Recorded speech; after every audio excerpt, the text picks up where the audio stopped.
दोस्तों, जयप्रकाश नाम का एक व्यक्ति होता है जिसकी उम्र लगभग 50 साल के करीब थी। यह गांव का जमींदार होता है।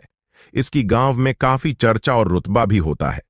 दोस्तों, जयप्रकाश किसी तरीके से अपने ही सगे बेटे की नई नवेली दुल्हन को अपने प्रेम जाल में फंसा लेता है और मौका देखकर उसके साथ गलत काम करने लगता है।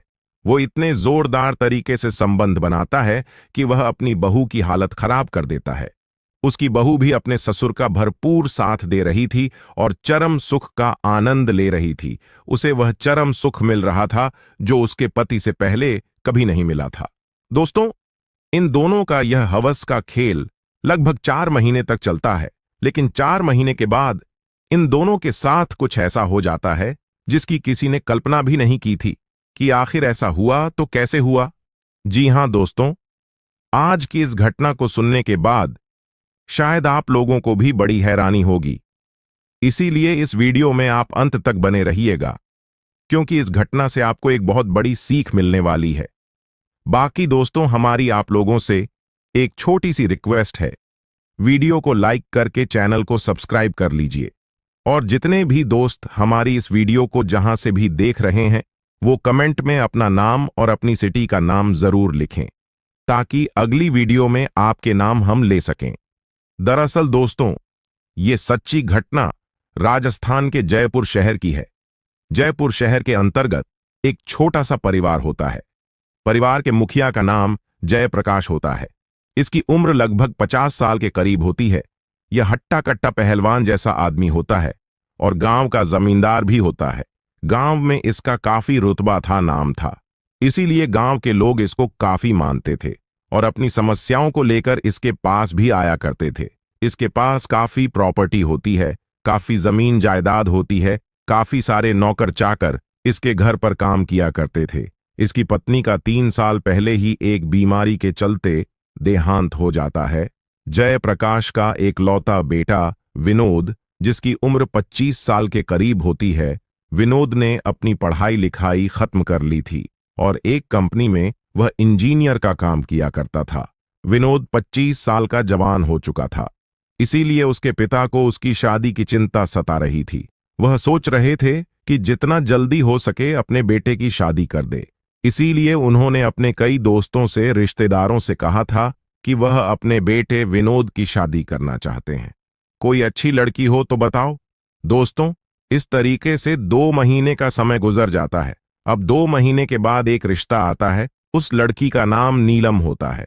उसकी उम्र लगभग 20 साल के करीब थी।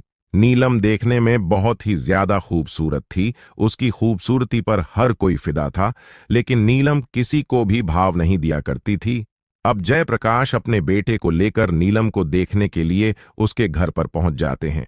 अब थोड़ी देर के बाद जब नीलम जयप्रकाश के सामने आती है, जयप्रकाश जब नीलम को देखता है तो एक ही नजर में उसे पसंद कर लेता है और नीलम के माता पिता से कहता है कि तुम्हारी बेटी हमें पसंद है।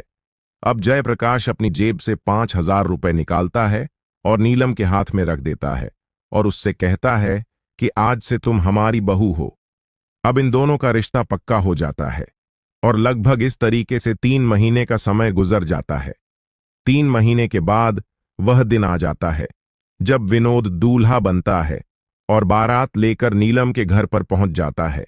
फिर विनोद और नीलम की शादी होती है और विनोद नीलम को अपनी दुल्हन बनाकर अपने घर पर लेकर आ जाता है।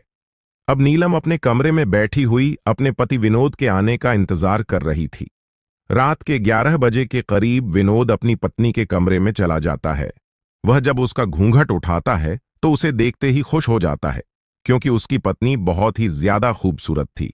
विनोद सोच रहा था कि आज तो ताबड़तोड़ तरीके से सुहागरात मनाएगा।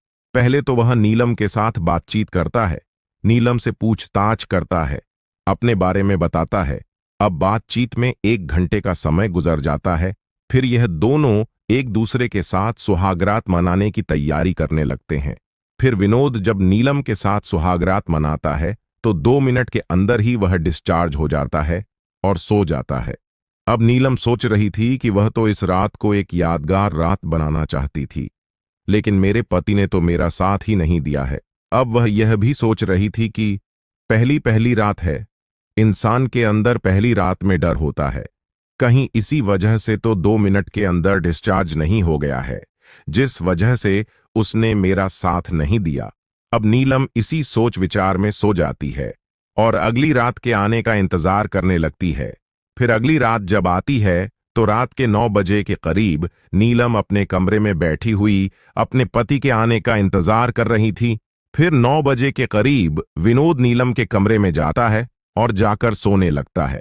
फिर नीलम उससे कहती है कि तुम सो रहे हो, मैं चाहती हूं कि तुम मुझसे प्यार करो, मेरी ख्वाहिश को पूरा करो। कल हमारी सुहाग रात थी, मैं चाहती थी कि इस रात को हम एक यादगार रात बनाएंगे, लेकिन तुमने मेरा साथ नहीं दिया और 2 मिनट के अंदर ही डिस्चार्ज होकर तुम सो गए। आखिर मेरी भी कुछ ख्वाहिशें हैं, मेरी भी शारीरिक जरूरतें हैं। अगर तुम यह सब पूरी नहीं करोगे तो फिर कौन करेगा? फिर विनोद उससे कहता है कि मुझे नींद आ रही है, मैं थका हुआ हूं, तुम भी सो जाओ, मैं भी सो रहा हूं। अब नीलम उसकी बात मान जाती है और वह भी सोने लगती है। दोस्तों, विनोद रोज कोई ना कोई बहाना बनाया करता था। वो नीलम से कहता था कि कभी मुझे नींद आ रही है, कभी मैं थका हुआ हूं, कभी मेरी तबीयत खराब है। अब इस तरीके से 7 दिन का समय गुजर जाता है। एक दिन रात के 10 बजे के करीब नीलम विनोद से लड़ने लगती है, उसको तरह तरह की बातें सुनाती हैं और उससे कहती है कि तुम नामर्द हो, तुम्हारे बस की कुछ नहीं है, तुमने मेरी जिंदगी बर्बाद कर दी है, मैं कहीं की नहीं रही हूं।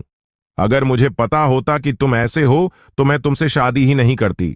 अब यह सब बातें बाहर खड़ा हुआ जयप्रकाश सुन रहा था।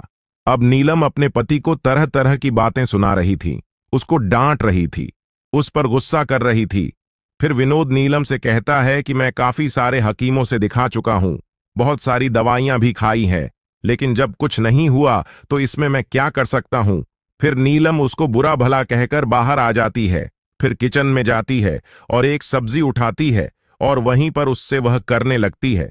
तभी थोड़ी देर के बाद किचन में उसका ससुर जयप्रकाश आ जाता है और अपनी बहू को यह सब करते हुए जब देखता है तो उसके रोंगटे खड़े हो जाते हैं, वह दंग रह जाता है। नीलम भी जब अपने ससुर को देखती हैं तो अपने ससुर से शर्मा के वह भी अपने कमरे में जाकर सो जाती है। दोस्तों, फिर अगले दिन सुबह 9 बजे के करीब विनोद अपने ऑफिस के लिए तैयार होता है। उसकी पत्नी उसे टिफिन देती है और वह अपने ऑफिस के लिए चला जाता है। फिर नीलम किचन में जाती है और खाना पीना बनाने लगती है। तभी थोड़ी देर के बाद जयप्रकाश आता है और एक जगह बैठ जाता है और अपने नौकर से कहता है कि तुम मेरे सर की मालिश करो। फिर उसका नौकर उसके सर की मालिश करने लगता है। तभी जयप्रकाश अपने नौकर से नीलम को सुना सुनाकर तरह तरह की अश्लील बातें करने लगता है। वह अपने नौकर से कहता है कि जब हम जवान थे हमारे अंदर बहुत ताकत थी, बहुत जोश था, जिसको भी हम एक बार जकड़ लेते थे तो उसे छोड़ते नहीं थे। जिसकी भी हमने ख्वाहिश पूरी करते थे वह बार बार अपनी ख्वाहिश पूरी करने के लिए आया करती थी। नीलम जब अपने ससुर की इस तरह की बातें सुनती है तो वह हंसने लगती है। तभी थोड़ी देर के बाद जयप्रकाश अपने नौकर से कहता है कि तुम थैला उठाओ और मार्केट चले जाओ और मार्केट से कुछ सब्जियां लेकर आ जाओ। फिर उसका नौकर मार्केट चला जाता है। तभी थोड़ी देर के बाद जयप्रकाश अपनी बहू नीलम से कहता है कि बहू, मेरे सर में थोड़ा दर्द हो रहा है, तुम मेरे सर की मालिश कर दो। फिर नीलम अपने ससुर के पास आती है और तेल से अपने ससुर के सर की मालिश करने लगती है। जयप्रकाश को काफी आनंद आ रहा था, उसे काफी उत्तेजना हो रही थी। वह धीरे धीरे करके नीलम के नजदीक आ रहा था और नीलम भी उसका कोई विरोध नहीं कर रही थी। अब जयप्रकाश का हिम्मत बढ़ चुका था और एक ही झटके में अपनी बहू को अपने आगोश में ले लेता है, उसे बाहों में भर लेता है और उसे गोद में उठाकर बेडरूम में लेकर चला जाता है। अच्छा, नीलम तो चाहती थी कि उसका ससुर उसके साथ कुछ करें, इसीलिए नीलम कोई विरोध नहीं कर रही थी। अब बेडरूम में जाकर इन दोनों का हवस का खेल चालू हो जाता है। अब इस तरीके से दोस्तों जब 2 घंटे गुजर जाते हैं तो फिर यह दोनों अलग हो जाते हैं। अब इन दोनों को जब भी मौका मिलता था यह एक दूसरे के साथ इसी तरीके से गलत काम किया करते थे। दोस्तों, अब नीलम को अपने ससुर से संबंध बनाते बनाते लगभग 4 महीने का समय गुजर जाता है। 4 महीने के बाद एक दिन नीलम की तबीयत खराब हो जाती है। उसकी तबीयत इतनी खराब होती है कि उसे उल्टियां लगने लगती हैं और उल्टियां रुकने का नाम नहीं लेती है। तभी उसके पास उसका पति विनोद आता है और अपनी पत्नी से कहता है कि तुम ठीक हो, तुम्हारी तबीयत तो ठीक है। फिर नीलम उससे कहती है कि मेरी तबीयत खराब है और मुझे दवाई की जरूरत है। तभी विनोद पास के ही एक हॉस्पिटल जाता है और वहां से एक लेडी डॉक्टर को बुलाकर घर ले आता है। वह लेडी डॉक्टर जब नीलम का चेकअप करती है और विनोद से कहती है कि तुम्हारे लिए एक खुशखबरी है कि तुम बाप बनने वाले हो। अब विनोद जब उस लेडी डॉक्टर की बात सुनता है तो दंग रह जाता है, उसके होश उड़ जाते हैं और यह सोचने लगता है कि मैं तो अपनी पत्नी के साथ कुछ किया ही नहीं है, तो वह प्रेग्नेंट कैसे हो सकती है। अब विनोद को काफी गुस्सा आ जाता है और अपनी पत्नी से कहता है कि तुमने मुझे धोखा दिया है, तुमने मुझे कहीं का नहीं छोड़ा है, तुमने किसके साथ मुंह काला किया है, तुम्हारे पेट में किसका बच्चा पल रहा है।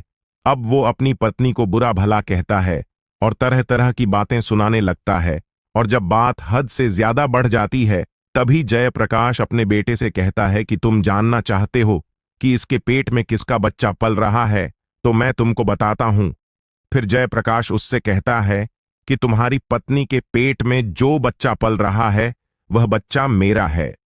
दोस्तों, विनोद अपने पिता की यह बात सुनता है तो दंग रह जाता है और अपने पिता से कहता है कि मेरी पत्नी ने तो मुझे धोखा दिया ही है और साथ में तुमने भी मुझे धोखा दिया है। तुमने मेरी जिंदगी बर्बाद कर दी है, मुझे कहीं का नहीं छोड़ा है। मैं तुम दोनों को छोड़ूंगा नहीं और पुलिस में जाकर रिपोर्ट कर दूंगा। फिर ये दोनों डर जाते हैं और विनोद को समझाने लगते हैं, उससे माफी मांगने लगते हैं, लेकिन यह नहीं मानता है और पुलिस को फोन कर देता है। दोस्तों, कुछ देर के पुलिस इनके घर पर आ जाती है। फिर पुलिस विनोद से कहती है कि मामला क्या है, बात क्या है। फिर विनोद सारी बातें पुलिस को बताने लगता है और कहता है कि इस तरह का मामला है, मेरे पीठ पीछे इन दोनों ने हवस का गंदा खेल खेला है, मुझे धोखा दिया है, जिसका नतीजा मेरी पत्नी के पेट में पल रहा है। फिर पुलिस इन दोनों को थाने लेकर पहुंच जाती है। अब पुलिस नीलम से पूछताछ करती है और कहती है कि क्या तुमने अपनी मर्जी से यह सब किया है या तुम्हारे साथ जबरदस्ती हुआ है।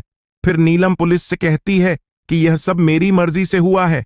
अब पुलिस कर भी क्या सकती है, जब इन दोनों ने अपनी मर्जी से किया है। उसके बाद इन दोनों को रिहा कर दिया जाता है।